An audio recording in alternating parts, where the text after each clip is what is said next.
हाँ, तो वो स्टूडेंट्स इलेक्ट्रोस्टैटिक्स के हिंदी मीडियम के ऑब्जेक्टिव के एपिसोड नंबर 7 में हम लोग देखेंगे क्वेश्चन नंबर 61 से 60 तक हम लोग देखे थे। तो 61 क्वेश्चन है कि विद्युत तीव्रता की बीमा क्या है। इलेक्ट्रिक इंटेंसिटी यानी विद्युत तीव्रता की बीमा क्या है। तो सबसे पहले हम लोगों को ये पता होना चाहिए कि विद्युत तीव्रता क्या है। तो प्रति एकांक आवेश पे लगने वाला बल ही है विद्युत क्षेत्र की तीव्रता। तो E इक्वल टू क्या हुआ, F/Q। तो यहाँ तो हम लोग जानते हैं, इसके पहले भी एप्सिलॉन नॉट का जो बीमा निकाला गया था उसमें आप देखिएगा कि ये बल का होता है द्रव्यमान और द्रव्यमान गुना त्वरण और आवेश का होता है IT, क्योंकि विद्युत धारा इक्वल टू आवेश बट्टा समय। तो विद्युत क्षेत्र की तीव्रता मास का m हो जाएगा और एक्सेलरेशन का उसमें आपको बताए थे LT-2 और ये I और ये T। तो इसका बीमा क्या हो गया, तो इसका बीमा हो गया m और एक L और ये T ऊपर जाएगा तो T-3 और ये I-1। तो MLT-3 I-1 तो ऐसा तो नहीं है, MLT-3 T-1 दिया है तो गलती से MLT-3 I-1 यानी B ऑप्शन होना चाहिए। ठीक है, इसको एक बार और रिपीट कर देते हैं कि द्रव्यमान को आप जानते हैं कि मास कहते हैं तो उसका बीमीय सूत्र m, लंबाई को क्या कहते हैं लेंथ तो उसका बीमीय सूत्र l, और समय को क्या कहते हैं टाइम तो उसका बीमीय सूत्र t। और जैसे विस्थापन की बात करें तो विस्थापन लंबाई है तो उसका बीमीय सूत्र l। वेग की बात करें तो वो हो गया विस्थापन बटा समय यानी l बटा t यानी LT का पावर -1। अगर त्वरण की बात करें तो वो हो गया वेग बट्टा समय यानी वेग LT-1/T यानी LT-2। ये ऊपर -1 चला जाएगा। उसी तरह बल बराबर द्रव्यमान गुना त्वरण, इसका m और इसका LT-2। ठीक है, उसी तरह अगर वर्क या एनर्जी की पता करनी हो तो उसका क्या होगा, कार्य बराबर बल गुना विस्थापन। तो बल का MLT-2 और विस्थापन लंबाई है तो ML2T-2। ऐसे हम लोग उसको देखेंगे। और अब अगले क्वेश्चन में है 62 नंबर। आवेश का SI मात्रक होता है तो आप जानते हैं कि कूलम्ब होता है और उसका संकेत बड़ा C होता है। और 63 नंबर क्वेश्चन में है कि आवेश की बीमा क्या है। तो अभी आप लोगों ने देखा कि विद्युत धारा I बराबर होता है Q/T। तो Q आवेश है, इसको रोकेंगे तो विद्युत धारा गुना समय होगा। तो विद्युत धारा का I और टाइम का बड़ा T, ये Q का बीमा हो गया। आजकल I के बदले जो विद्युत धारा का मात्रक है एम्पियर तो उसी को साइन के रूप में लिया जा रहा है। तो ये हो गया AT इक्वल टू Q। ठीक है, तो विद्युत धारा की बीमा IT या AT के रूप में आप रिप्रेजेंट कर सकते हैं। और 64 नंबर क्वेश्चन, किसी गोलीय पृष्ठ के अंदर यदि प्लस Q आवेश रखा जाए तो संपूर्ण पृष्ठ से निकलने वाला फ्लक्स। देखिए कह रहा है कि कोई गोलीय पृष्ठ के अंदर अगर कहीं प्लस Q आवेश रखा जाए तो इससे गुजरने वाले विद्युत बल रेखाओं की संख्या कितनी होगी, यानी विद्युत फ्लक्स कितना होगा। तो गॉस के प्रमेय से हम लोग जानते हैं कि फाई इक्वल टू Q/ε0 होगा। ये आकृति गोलीय हो, आयताकार हो, वर्गाकार हो, घनाभ हो, घन हो, कुछ भी हो, है ना, तो उससे एक समान ही फ्लक्स गुजरेगा, फाई इक्वल टू Q/ε0। ये डायरेक्टली एप्लीकेशन किसका है, तो ये डायरेक्टली गॉस के नियम का एप्लीकेशन है। और उसकी पुष्टि यहाँ पे हो रही है 65 नंबर क्वेश्चन में। यहाँ है एक सिस्टम दिया गया है S1, उसके अंदर है प्लस Q चार्ज, फिर एक सिस्टम गोल दिया गया है प्लस Q चार्ज, फिर एक सिलिंड्रिकल यानी बेलनाकार जो है सिस्टम दिया गया है S3, और फिर एक जिग जैग दिया गया है। तो ये इसके अंदर भी प्लस Q और S4। तो ये पूछ रहा है कि किससे कितना फ्लक्स गुजरेगा। तो फ्लक्स का सीधा सा परिभाषा है कि फ्लक्स जो है वो वस्तु के अंदर स्थित आवेश की मात्रा एवं अपसीलन नॉट के अनुपात के बराबर होता है। यह उसकी आकृति आकार पर निर्भर नहीं करता। तो ये जितने भी सिस्टम हैं, इस सभी सिस्टम के अंदर एक समान मात्रा का आवेश है, वो प्लस Q आवेश है। तो इसीलिए इन सबसे एक समान flux Q by epsilon not गुजरेगा। अब हम यहाँ बात करते हैं क्वेश्चन नंबर 66 की। तो इसमें 66 में क्या है कि चालक पदार्थ से बने असीमित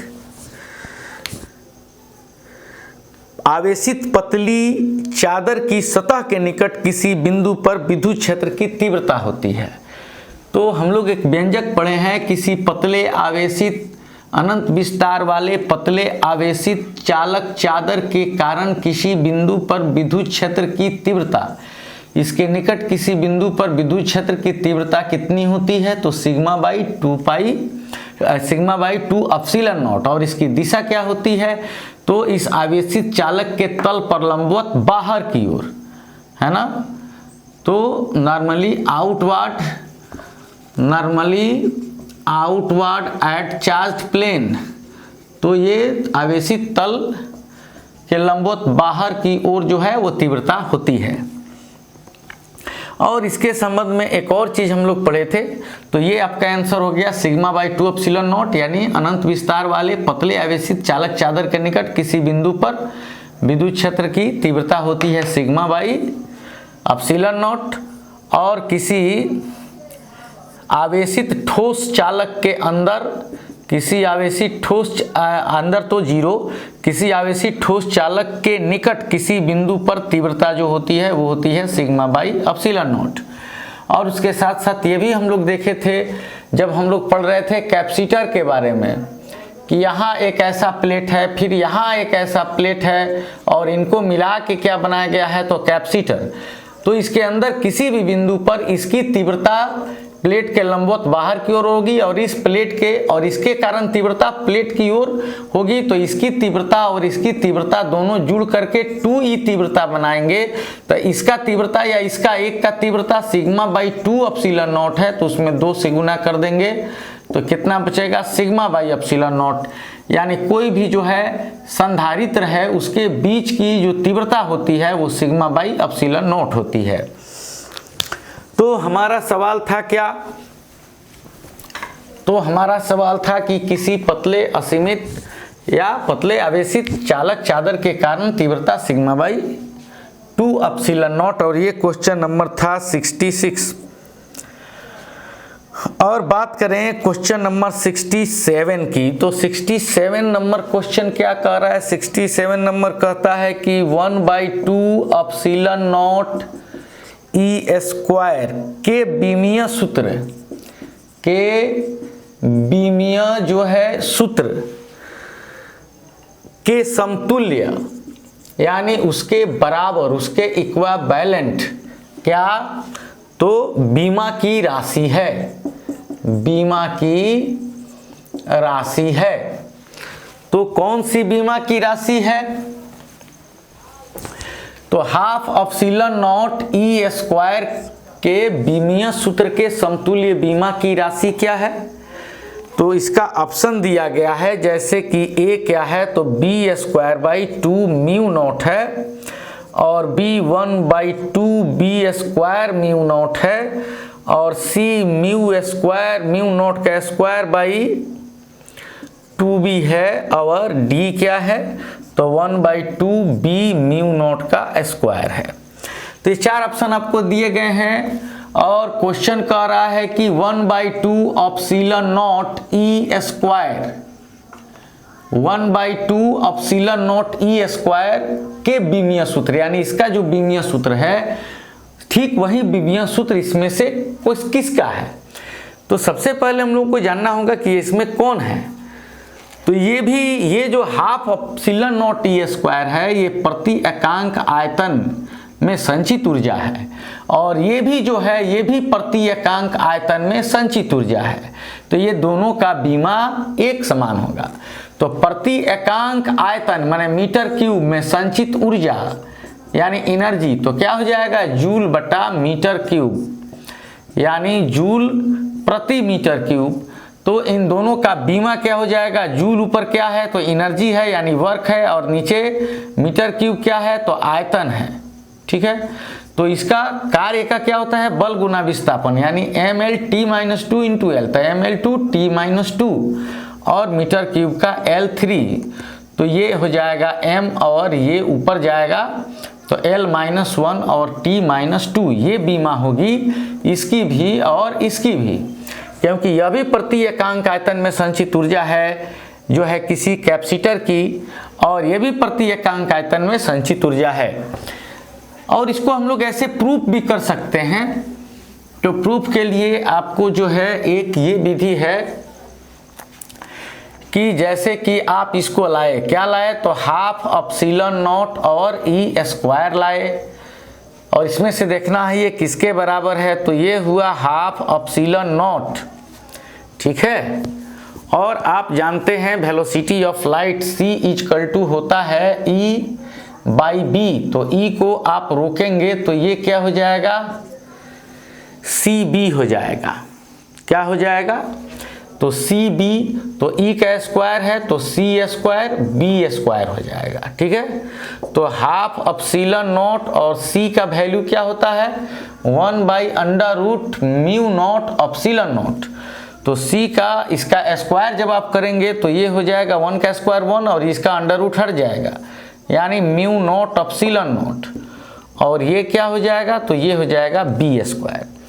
तो एप्सिलॉन नॉट से एप्सिलॉन नॉट कैंसिल हो जाएगा, और इस तरह से ये हो जाएगा हाफ जो है इसके बराबर ये 1/2 और ये b² और बाई μ0, यानी b²/2 μ0, तो b²/2 μ0 पहला ऑप्शन है। तो इसका और इसका ये दोनों जो हैं, ये दोनों फिजिकल क्वांटिटीज जो हैं, ये इसमें कन्वर्ट हो गया, यानी यही फार्मूला ये है, तो इन दोनों का डायमेंशनल फार्मूला इक्वल होगा। या हम लोग एक और मेथड का यूज कर सकते हैं, और वो मेथड कौन सा है, तो उसके लिए आपको जाना पड़ेगा थोड़ा विस्तार में। अब विस्तार में क्या जाना पड़ेगा, विस्तार में ये जाना पड़ेगा कि सबसे पहले आपको जानना होगा कि ये जो कैपेसिटर होता है, तो ये कैपेसिटर जो होता है, तो ये कैपेसिटर के प्लेटों का एरिया अगर कॉमन एरिया A हो, इनके बीच का डिस्टेंस D हो, तो इनके बीच इलेक्ट्रिक फील्ड इंटेंसिटी इसके पहले ऑब्जेक्टिव में बताए हैं सिग्मा बाई एप्सिलॉन नॉट होगा, और उसकी दिशा क्या होगी, पॉजिटिव प्लेट से निगेटिव प्लेट की ओर उसकी दिशा होगी, और इस कैपेसिटर की कैपेसिटी कितनी होगी और इसकी धारिता कितनी होगी, तो वो C=A epsilon not by D होगी। तो ऑलरेडी हम लोग क्या जानते हैं कि किसी संधारित्र की जो संचित ऊर्जा है उसमें जो चार्ज किया गया उसके कारण जो उसमें कंजर्व्ड एनर्जी है उसको हम लोग U से डिनोट करते हैं, और वो होता है क्या, तो वो होता है हाफ cv² या हाफ q²/c। तो इसे हम लोगों ने थ्योरी के एक्सप्रेशन में प्राप्त भी किया है। तो यहाँ से हम लोग देख रहे हैं कि U हाफ, और आप जानते हैं कि सिग्मा इसमें क्या होता है, तो Q/A, तो Q को रोकने पर सिग्मा A, क्योंकि इस पर सरफेस चार्ज डेंसिटी होता है, इस पर सरफेस चार्ज डेंसिटी होता है क्योंकि क्षेत्रफल होता है इसका। तो यहाँ हाफ और Q के जगह पर Q² की जगह पर आप σ² A² का प्रयोग कर सकते हैं, और यहाँ पर जो है C के लिए कैपेसिटेंस के लिए आप A epsilon not by D करेंगे, तो D कहाँ चला जाएगा, ऊपर चला जाएगा, और जब ऊपर चला जाएगा तो यहाँ फिर आप U हाफ, और ये सिग्मा के जगह पर आप क्या ले सकते हैं, तो सिग्मा की जगह पर आप यहां से ले सकते हैं ई एप्सिलॉन नॉट, क्योंकि E equal to sigma by epsilon naught तीव्रता होती है, तो सिग्मा का ई एप्सिलॉन नॉट होगा।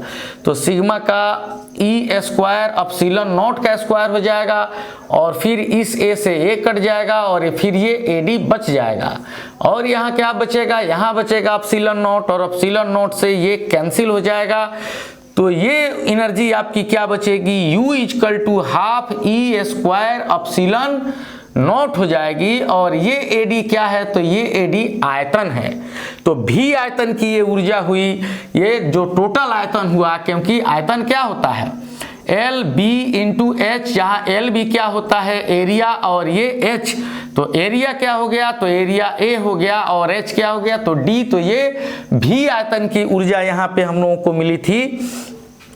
तो ये भी आयतन की ऊर्जा है, तो यहाँ पे इसको क्या मान सकते हैं, इसको मान सकते हैं U equal to half E square मान सकते हैं, और एप्सिलॉन नॉट और इंटू भी। तो प्रति एकांक आयतन की ऊर्जा, प्रति एकांक आयतन की अगर ऊर्जा की बात करें तो half E square epsilon not भी बाई भी होगा, और वो इससे कैंसिल हो जाएगा, और half E square epsilon not है। तो इसी को आप सजा के लिख सकते हैं कि प्रति एकांक आयतन में संचित ऊर्जा जो है वो half epsilon not E square होती है, half epsilon not E square होती है। तो इसका जूल प्रति मीटर क्यूब होता है, और ये भी प्रति एकांक आयतन की चुंबकीय ऊर्जा है, तो इसका भी जो है एनर्जी क्या होगा, तो जूल प्रति मीटर क्यूब होगा। इसीलिए दोनों का डायमेंशनल फार्मूला इक्वल होगा। अब हम बात करते हैं क्वेश्चन नंबर 68 की, जिसमें एक ये क्वेश्चन आया है कि यदि गोले पर आवेश 10 माइक्रोकूलम्ब हो तो उसकी चादर पर विद्युतीय फ्लक्स कितना होगा। तो ये उसकी सतह पर विद्युतीय फ्लक्स कितना होगा। अब देखिए इधर थोड़ा हल्ला उल्ला कर रहा है, लो थोड़ा ध्यान दीजिएगा यहाँ पर। तो यदि गोले का आवेश 10 माइक्रोकूलम्ब हो, अगर ये कोई गोला हो और उस गोले पर आवेश कितना हो 10 माइक्रोकूलम्ब यूनिफॉर्मली डिस्ट्रीब्यूटेड हो, पूरी तरह से वितरित हो, तो उसकी सतह पर विद्युतीय फ्लक्स कितना होगा, यानी ये विद्युत फ्लक्स कितना गुजरेगा, विद्युत बल रेखाओं की संख्या कितनी होगी। तो हम लोग क्या जानते हैं, हम लोग जानते हैं क्या कि यदि गोले पर आवेश 10 माइक्रोकूलम्ब हो तो हम लोग जानते हैं phi equal to Q by epsilon naught. तो क्यू बाई एप्सिलॉन नॉट से यहाँ 10 माइक्रोकूलम्ब है, और यहाँ से एप्सिलॉन नॉट के वैल्यू के लिए हम लोग क्या कर सकते हैं, तो एप्सिलॉन नॉट के लिए हम लोग ले सकते हैं यहाँ पर जैसा कि आंसर दिया है 36 पाई के फॉर्म में। तो हम लोग जानते हैं कि 1/4 pi epsilon naught equal to होता है 9 × 10⁹। तो एप्सिलॉन नॉट को जब यहाँ पर भेजेंगे तो ये इधर आएगा, यानी ये होगा 1/4 पाई 9 × 10⁹, यानी एप्सिलॉन नॉट का वैल्यू होगा 9 चौका 36 पाई गुने 10⁹। तो इस तरह अब एप्सिलॉन नॉट का वैल्यू रखेंगे कितना, तो 36 पाई गुना 10⁹। तो अब यहाँ पे अब कितना हुआ, तो नहीं 1/1 कितना आया है 1/, ये एप्सिलॉन नॉट का वैल्यू 1/, में आया है, ठीक है।